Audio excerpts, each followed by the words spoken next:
পৃষ্ঠা 276। Model question paper 3। 1, যে কোনো দুটি প্রশ্নের উত্তর দাও। এ, সক্রিয় অনুবর্তনের বৈশিষ্ট্যগুলি লেখো। শিক্ষাক্ষেত্রে সক্রিয় অনুবর্তনের উপযোগিতা লেখো। বি, শিখন আগ্রহের ভূমিকা লেখো। বাঞ্ছিত আগ্রহ সৃষ্টিতে শিক্ষার ভূমিকা লেখো। শিক্ষার ক্ষেত্রে শিশুর আগ্রহের প্রয়োজনীয়তা লেখো। সি, পরিসংখ্যা বহুভুজ বলতে কি বোঝো? লেখচিত্রের মাধ্যমে উপস্থাপনের অসুবিধা কি? নিম্নলিখিত স্কোর বন্টনটিকে পরিসংখ্যা বহুভুজের মাধ্যমে পরিবেশন করো। নিচে একটি টেবিল দেওয়া আছে যেখানে 7টি কলাম আছে।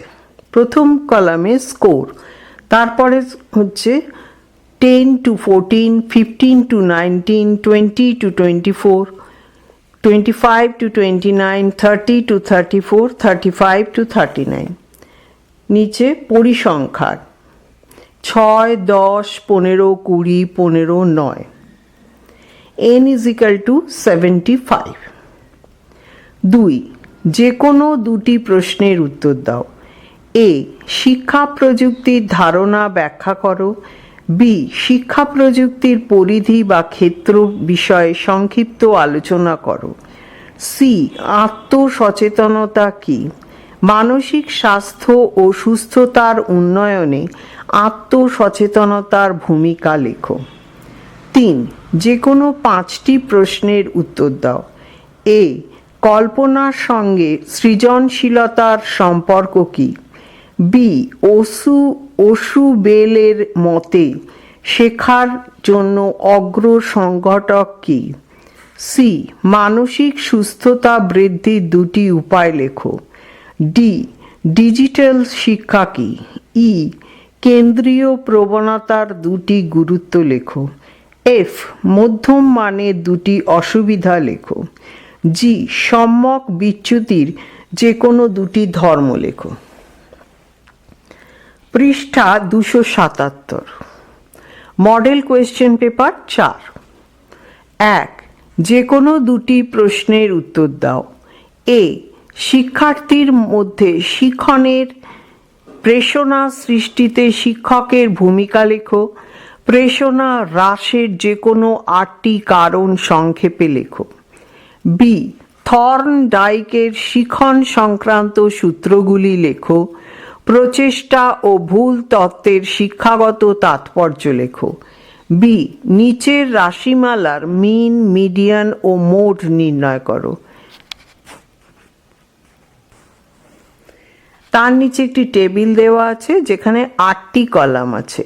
প্রথম কলামের score 80 to 89, 70 to 79, 60 to 69, 50 to 59, 40 to 49, 30 to 39, 20 to 29। তার নিচে হচ্ছে ফ্রিকোয়েন্সি 30, 42, 34, 26, 20, 18, 15। 2, যে কোনো দুটি প্রশ্নের উত্তর দাও। এ, মানসিক সুস্থতার উন্নয়নের জন্য অন্যান্য বিশ্রাম কৌশলগুলি লেখো।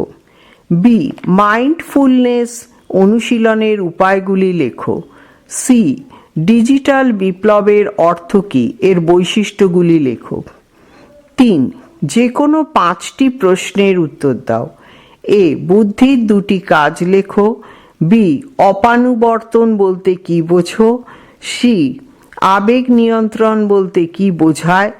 ডি, ICT কিভাবে শিক্ষার্থীদের সমস্যা সমাধানের দক্ষতা বাড়ায়? ই, কোন কোন ক্ষেত্রে গড় নির্ণয় করার প্রয়োজন হয়? এফ, কোন কোন ক্ষেত্রে সম্যক বিচ্যুতি ব্যবহার করা হয় বা নির্ণয় করা হয়? জি, র্যাঙ্ক ডিফারেন্স পদ্ধতি কি এবং কোন ক্ষেত্রে এটি ব্যবহার করা হয়?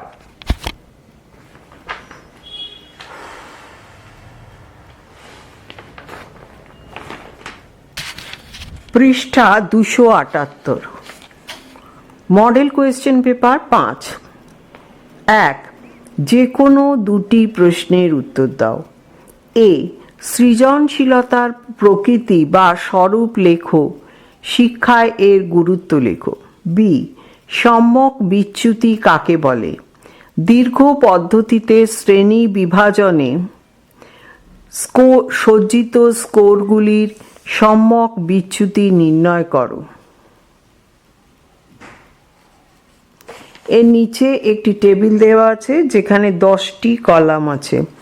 প্রথম column score, 11 to 20, 21 to 30, 31 to 40, 41 to 50, 51 to 60, 61 to 70, 71 to 80, 81 to 90, 91 to 100।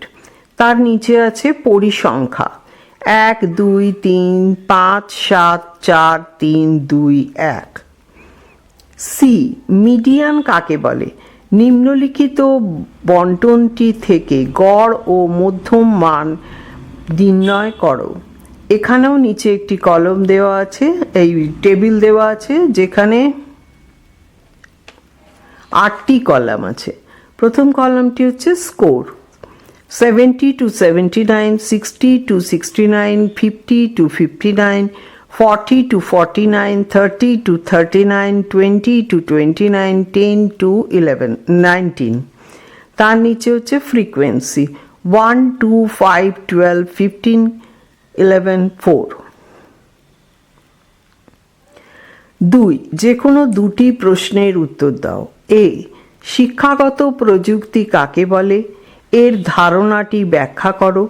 B, শিক্ষাক্ষেত্রে সিস্টেম অ্যাপ্রোচের ধারণাটি লেখো। সি, উদ্বেগের প্রধান লক্ষণগুলি লেখো। 3, যে কোনো 5টি উত্তর দাও। এ, শিখন ও পরিণমনের দুটি পার্থক্য লেখো। বি, WHO এর মতে স্বাস্থ্য কী? সি, মানসিক স্বাস্থ্য কাকে বলে? ডি, তথ্য ও যোগাযোগ প্রযুক্তি বলতে কী বোঝো? ই, পরিসংখ্যা বিভাজন কাকে বলে? এফ, ডেটা ও চল বলতে কী বোঝো? জি, সহ সম্পর্ক বা কোরিলেশন কাকে বলে?